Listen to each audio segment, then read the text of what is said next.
The house stood on a quiet street in Palos Verdes Estates, its modern architecture and ocean-facing views making it a coveted property. For years, it had remained empty despite its luxury. There was something about it that kept potential buyers hesitant. When Ryan and Emily Carter first saw the listing, they were surprised. A house like this in this area was priced lower than they expected. The real estate agent was vague about its history. The previous owner was a celebrity, she admitted. But some people are superstitious about, tragic events. Ryan, a financial analyst, wasn't the superstitious type. Emily, a freelance journalist, had heard about the house before but never dug deep into its past. They toured the home, admiring its high ceilings, spacious layout, and the way the afternoon light flooded through the floor-to-ceiling windows. If there was anything eerie about it, they didn't feel it. Not yet. They moved in within a month. The first few days were spent unpacking, arranging furniture, and adjusting to their new life by the coast. Their 2-year-old son, Oliver, seemed particularly drawn to one room, a small studio on the second floor, where the previous owner had recorded music. Man's room, Oliver called it, though neither Ryan nor Emily had ever mentioned who had lived there before. At first, the signs were subtle. A door that wouldn't stay closed, the sound of faint humming at night, the distinct scent of cologne lingering in the hallway, though Ryan didn't wear any. Small things easily dismissed. But then the music started. It always happened around 3 a.m. A low, muffled melody drifting from the studio, almost as if someone was strumming an acoustic guitar just beyond the walls. When Ryan checked, the room was empty. Emily swore she once heard whispering, the words indistinct but heavy with emotion. Still, they told themselves it was nothing. Houses creaked. Sound carried strangely at night. They had a toddler who could be playing tricks on them without realizing it. Then, on the third week, Emily found Oliver standing by the hallway mirror, giggling. "What's funny, sweetheart?" she asked. "The man says hi," Oliver said simply. Emily's stomach tightened. "What man?" Oliver pointed at the reflection. "The one with the sad eyes." The hallway mirror was an antique, a piece left behind by the previous owner, its edges slightly tarnished. The glass warped in a way that made reflections shimmer if you moved too quickly past them.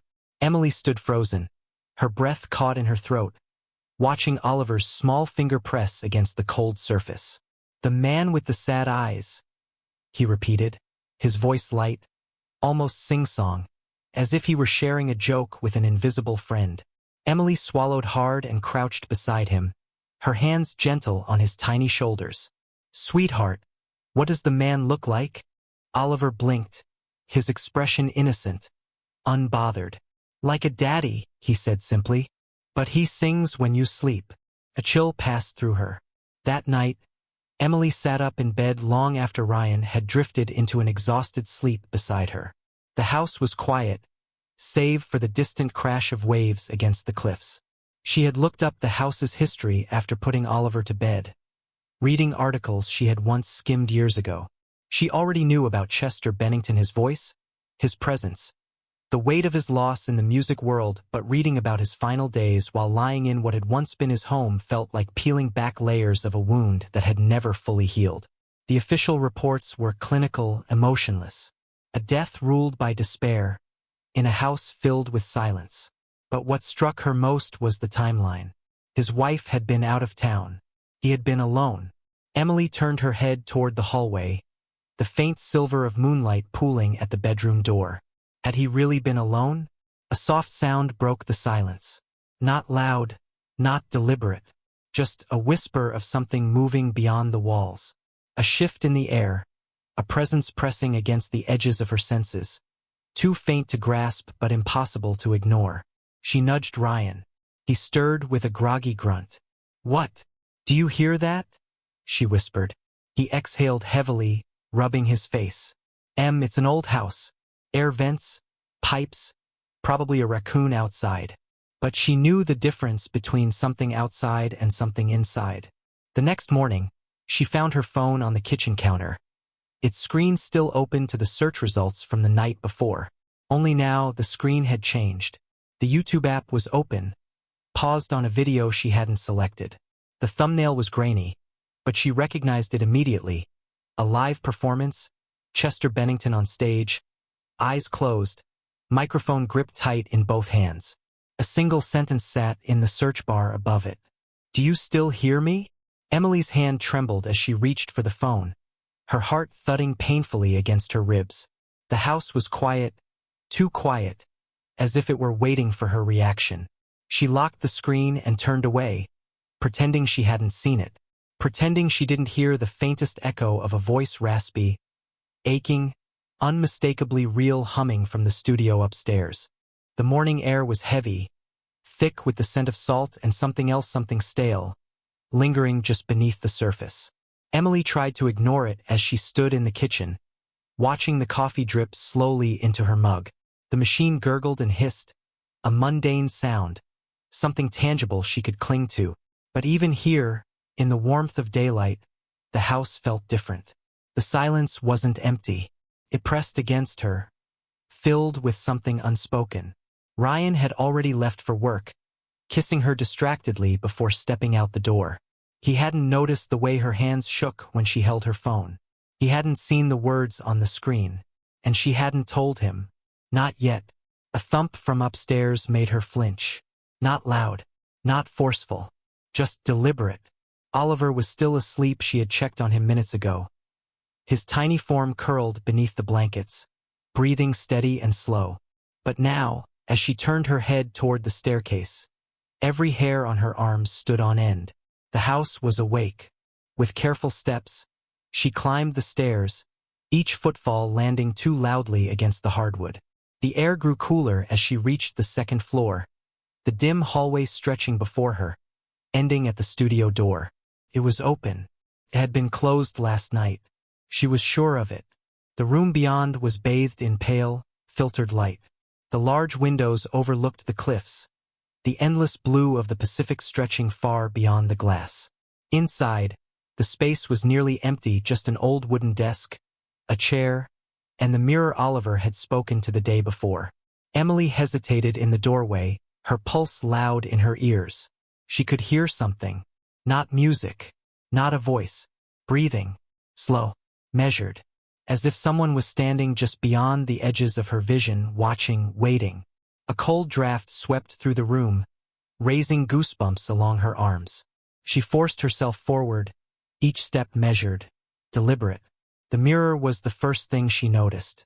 It had been moved, tilted slightly, just enough to distort the reflection. And there, at the farthest edge of the glass, was a shape. Not hers, not Oliver's, something else. A shadow, a figure standing just beyond the doorway, where no one should have been. Her breath caught. The air seemed to tighten around her, heavy, charged with something unseen. She didn't move. She didn't blink. The reflection did. Her own face remained frozen, wide-eyed, lips slightly parted in silent terror. But the shadow turned. Slowly, deliberately, and then, a whisper, not spoken, sung, soft, raw. The voice of a man who had once filled stadiums, now barely more than a breath against the stillness of the room. "I tried so hard, and got so far." The sound shattered her paralysis. She stumbled back, knocking into the desk, her hip colliding with its edge. The pain barely registered. Her eyes stayed locked on the mirror, but the figure was gone. The reflection was normal again, just her, wide-eyed and trembling. A creak behind her. She spun. Oliver stood in the doorway, rubbing sleep from his eyes, his small body wrapped in a too-big pajama shirt. "The man's sad today," he murmured. Emily swallowed hard. "Why do you say that, baby?" Oliver looked up at her, blinking. "Because he doesn't want to be alone. Don't forget to subscribe and like if you liked this story." Emily barely felt her legs as she knelt beside Oliver, her hands gripping his small shoulders more tightly than she intended. His skin was warm, soft beneath her fingertips, real a contrast to the cold that still clung to the studio air. "What do you mean, sweetheart?" she whispered, her voice fragile, like a thread pulled too tight. Oliver yawned, unbothered. "The man doesn't like quiet," he mumbled sleepily. He says the house used to be loud. Now it's too empty. Emily's stomach twisted. She glanced over her shoulder, back at the mirror, as if expecting to see him again, the shadow, the sad-eyed figure that had turned when she could not. But the room was still. The only sound was the distant crash of waves beyond the cliffs. Slowly, she rose, lifting Oliver into her arms. He rested his head against her shoulder with a small sigh, already drifting back into the easy sleep of childhood. But Emily couldn't shake the feeling that they weren't alone. That night, she waited until Ryan was asleep before slipping out of bed. The house was dark, save for the moonlight filtering through the sheer curtains. She didn't bother turning on the lights. Somehow, she felt like whatever he was, wouldn't want that. She made her way to the studio.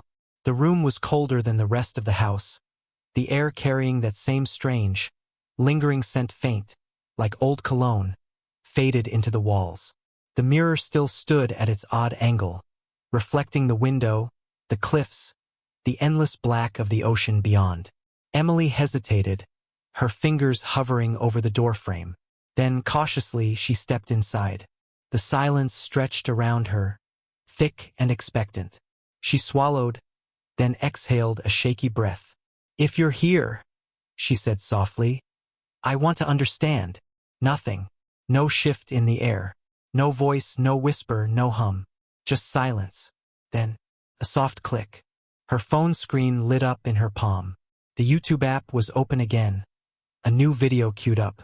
A live acoustic performance, the same song she had seen before. "Leave out all the rest." Emily's breath hitched. Her thumb hovered over the play button. Then, as if on instinct, she pressed it. The guitar started, first soft, intimate. A room full of people listening, enraptured. Then came the voice. His voice. Haunting, aching, raw, with something too deep for words. "When my time comes, forget the wrong that I've done, help me leave behind some reasons to be missed." A shiver ran down her spine. And then, beneath the music, beneath him, she heard something else. A second voice. A whisper. Not coming from the phone. Coming from behind her. Emily turned slowly. Slowly, her heart a violent rhythm against her ribs. The room was empty. But the mirror showed something else. Not just her reflection. Not just the room. Him. A shape standing behind her, barely more than a shadow. But there. Presence, waiting. Watching. The music swelled. "Don't resent me. And when you're feeling empty, keep me in your memory. Leave out all the rest." A sob caught in her throat. The shadow in the mirror. It wasn't menacing. It wasn't cruel. It was sad. It was alone. Emily blinked, and in that instant the figure was gone. The music faded. The house fell silent again. But something had changed. She wasn't afraid anymore. She understood now. The house wasn't haunted by something evil. It was haunted by something lonely. The house felt different after that night. Not in an obvious way, no doors slamming. No flickering lights, but in something subtler, deeper, as if the air itself had shifted, taking on a weight she couldn't quite name. Emily carried the knowledge with her in the days that followed. The quiet understanding that the presence in their home wasn't a thing to be feared. It was something grieving, something remembering. She stopped telling herself that the sounds at night were the house settling. She stopped brushing off the scent of faded cologne in the hallway. When Oliver spoke of the man, she no longer hushed him or changed the subject. She listened, and soon, she realized something else he listened to.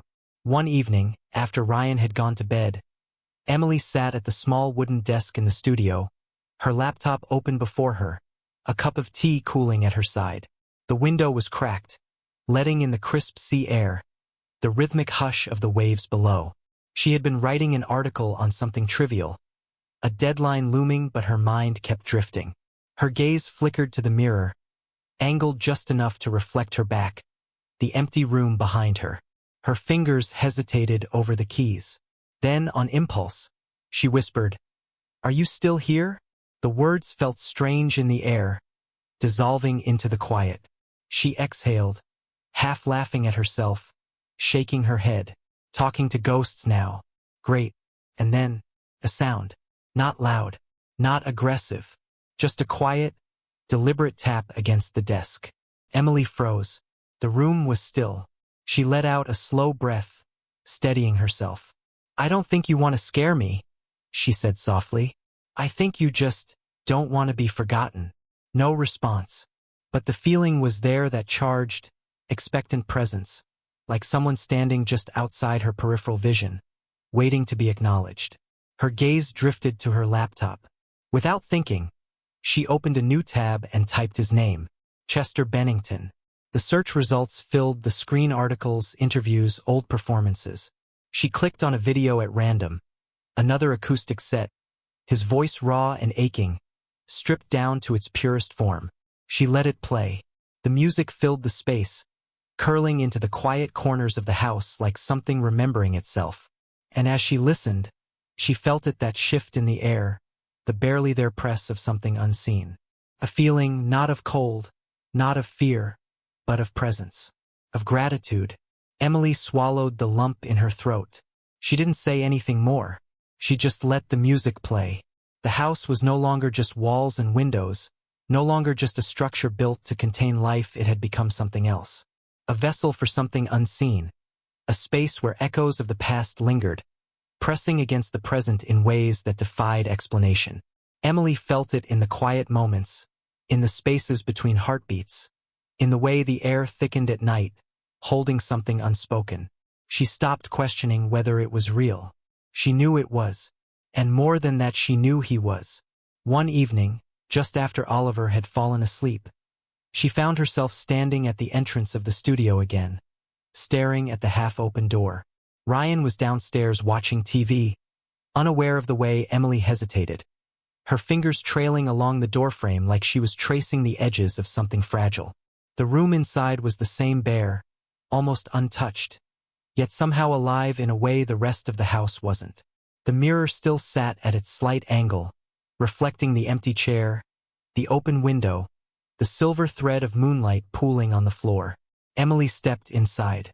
She didn't know why she was here, only that it felt right.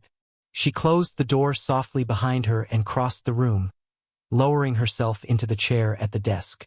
The air was different in here, thicker, charged. She reached for her phone, hesitating for only a moment before opening the music app. Her thumb hovered over the screen before selecting a song, an old live performance. The guitar filled the room first, its melody slow, deliberate. Then the voice. His voice. "I'm tired of being what you want me to be." The words slipped into the silence like a prayer, something worn and familiar. Emily leaned back in the chair, exhaling slowly as the song unfolded around her, weaving into the air, wrapping around the empty space like something unseen was listening. The feeling was immediate, not cold, not frightening, just there. She closed her eyes, letting the music carry her, and for the first time, she spoke into the quiet.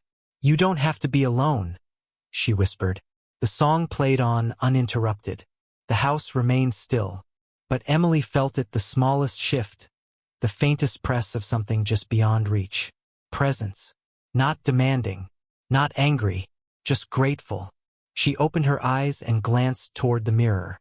For the briefest moment, she swore she saw him, not as a shadow, not as a trick of the light, but as he had been, eyes full of something raw, something aching, something real. Then, as quickly as it had appeared, the image was gone, and in its place only silence remained. The house had settled into something different in the days that followed. The air no longer carried the weight of unspoken grief, and the nights no longer felt so thick with memory. But still, there were moments, fleeting, delicate, where Emily could feel it.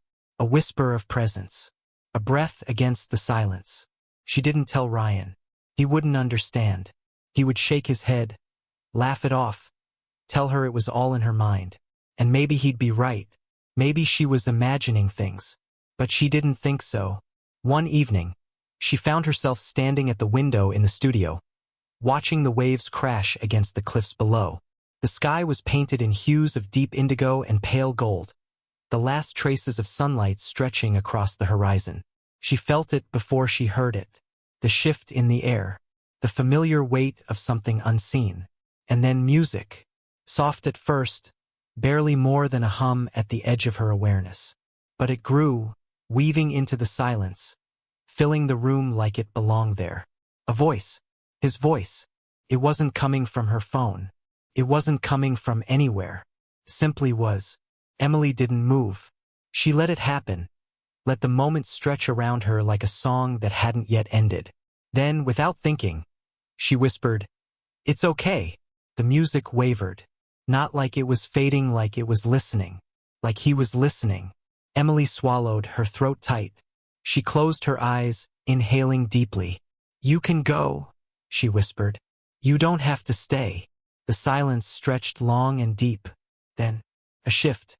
A release so subtle she almost didn't feel it. The room was lighter. The air was thinner. The house exhaled. Emily opened her eyes. The mirror reflected only her now. Her own face bathed in soft moonlight. No shadow stood behind her. No whisper of a presence lingered at the edges of the glass. It was just her. Just the house. Just the silence. She let out a breath she hadn't realized she'd been holding. And as she turned to leave, for the first time in weeks, she felt truly alone. Not in the way that made her afraid. In the way that meant he wasn't here anymore. He had finally left the rest behind. Don't forget to subscribe and like if you liked this story.